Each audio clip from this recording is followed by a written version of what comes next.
Well, the so-called problem that it was to solve was if, say, a person living in the state of Florida went to, say, Utah to work for a motor carrier, okay? And that motor carrier has a trucking school, or they put them through a trucking school or something, or they just went to a trucking school there, okay? Right. Whatever.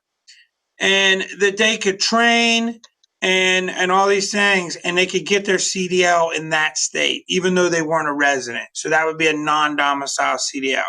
Because of course, I mean, the big thing that we heard at the time was this person goes to work for this motor carrier. They train them, they get them everything. All they need to do now is get their CDL, but they have a permit and they can't drive back to Right. whatever state in the truck without a trainer or something. So this way, they could go ahead and give them a CDL and turn them loose on the road. We can argue whether that's a good idea or a bad idea as well. That's Yeah. an whole other problem.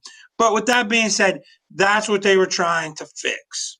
And unfortunately, which we were against that, oh, I had to push back.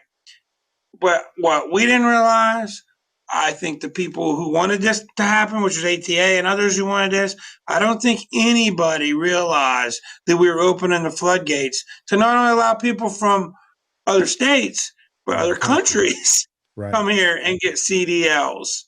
Yeah, and that's what's happened. And unfortunately, and I know that's not what we were talking about, what this really stems from is the training aspect of this stuff too, because there's a lot of unscrupulous trucking schools out there that were giving these people CD or training and letting pass. This should have never. These people should have never gotten behind the steering wheel in the first place. And had the schools been doing what they should have been doing, and probably if we had real strict training laws like we should, these things wouldn't have happened in the first place.